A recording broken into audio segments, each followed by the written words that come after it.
உயிர்கள் பாதுகாக்கப்படுமா? புதுச்சேரியில் அதிமுக நிர்வாகி வீட்டில் நடந்த கொள்ளை வழக்கில் திட்டம் போட்டு திருடிய 10 பேர் கும்பல் சிக்கியிருக்கிறது. 2 மாதங்களாக திட்டம் போட்டு கும்பல் கொள்ளையை அரங்கேற்றியது எப்படி?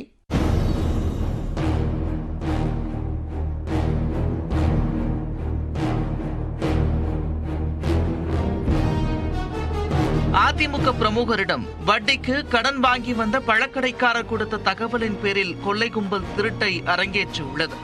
கொள்ளையடித்த பணத்தில் சுற்றுலா சென்ற கும்பல் 5 நாட்களில் சிக்கியது எப்படி?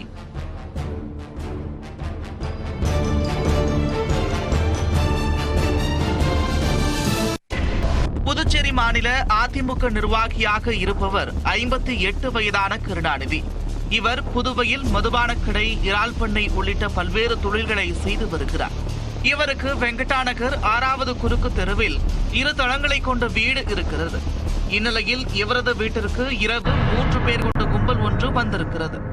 அவர்கள் கீழ்த்தளத்தில் இருந்த கருணாநிதியிடம் முகவரி கேட்பது போல் பேச்சு கொடுத்துள்ளனர். அடுத்த சில நொடிகளில் அவரை கீழே தள்ளி கழுத்தில் கத்தியை வைத்து வீட்டு மாடி அறைக்கு அழைத்து சென்றனர். வீட்டில் இருந்த அவரது குடும்பத்தினரையும் கத்தி முனையில் ஒரு அறைக்குள் அடைத்து வைத்துள்ளனர். கருணாநிதியிடம் உன்னை கொலை செய்வதற்கு 50 லட்சம் ரூபாய் கொடுத்திருக்கிறார்கள், நீ கூடுதலாக பணம் கொடுத்தால் உன்னை விட்டு விடுவோம் என்று சினிமா வில்லன் பாணியில் கூறியுள்ளனர்.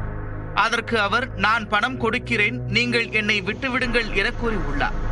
ஆனால் அவர்கள் விடுவதாக இல்லை. பீரோ சாவியை கேட்டு அவரை அடித்து தாக்கி இருக்கிறார்கள். அவர் தர மறுத்ததால் கையில் சிகரெட்டை வைத்து சூடு வைத்து கொடுமைப்படுத்தியுள்ளனர். அதன் பிறகு சாவியை கண்டுபிடித்த கும்பல் பீரோவில் இருந்த 38 லட்சம் ரூபாய் ரொக்கம், 82 சவரன் நகைகளை எடுத்துக் கொண்டனர்.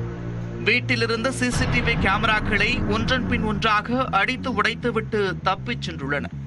இந்த பகீர் கொள்ளை சம்பவம் குறித்த புகாரின் பேரில் கிழக்கு காவல் கண்காணிப்பாளர் சுவாதி சிங் உள்ளிட்ட போலீசார் சம்பவ இடத்திற்கு நேரில் சென்று விசாரணை மேற்கொண்டனர். தடயவியல் நிபுணர்கள் வரவழைக்கப்பட்டு தடயங்களை சேகரிக்கப்பட்டன. வீட்டில் இருந்த சிசிடிவி கேமராக்கள் உடைக்கப்பட்டாலும் அதன் ஹார்ட் டிஸ்க் முழுமையாக கிடைத்தது.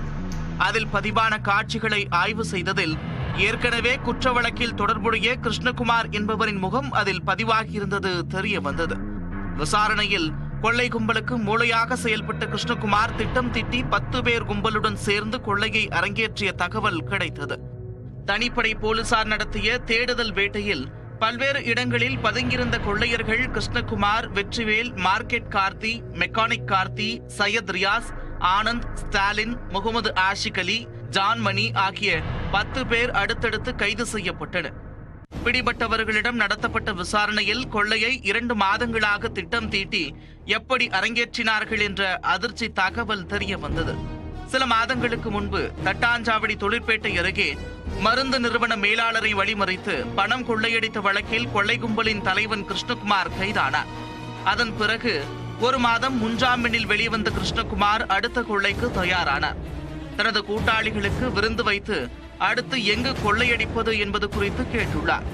அப்போது அப்பகுதியில் மாம்பழ கடை நடத்தி வந்த ரியாஸ் என்பவர் தான் கருணாநிதியிடம் அடிக்கடி வட்டிக்கு கடன் வாங்கி வருவதாகவும் அவரிடம் பணப்புழக்கம் அதிகமாக இருப்பதாகவும் கூறியுள்ளார். இதனையடுத்து 2 மாதங்களாக கொள்ளை திட்டத்தை வகுத்த அந்த கும்பல் கடந்த 19ஆம் தேதி இரவு கொள்ளையை அரங்கேற்றியது விசாரணையில் தெரிய வந்தது. நேற்று வெற்றி அவங்க கூட ஒரு 5 பேர் 6 பேர் ஃபர்ஸ்ட் பிடிக்கிறோம்.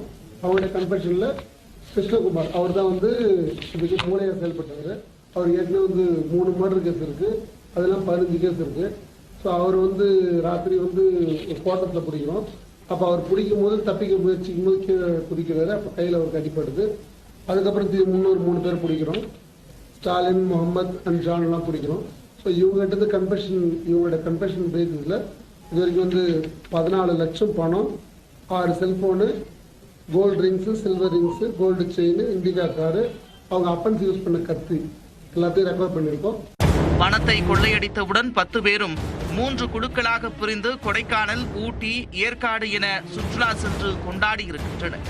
அவர்களை நோட்டமிட்டு வந்த போலீசார் வெள்ளிக்கிழமை ஒருவர் பின் ஒருவராக சுற்றி வளைத்து கைது செய்தனர். இந்த வழக்கில் தொடர்புடைய மேலும் 3 பேரை போலீசார் தேடி வருகின்றனர்.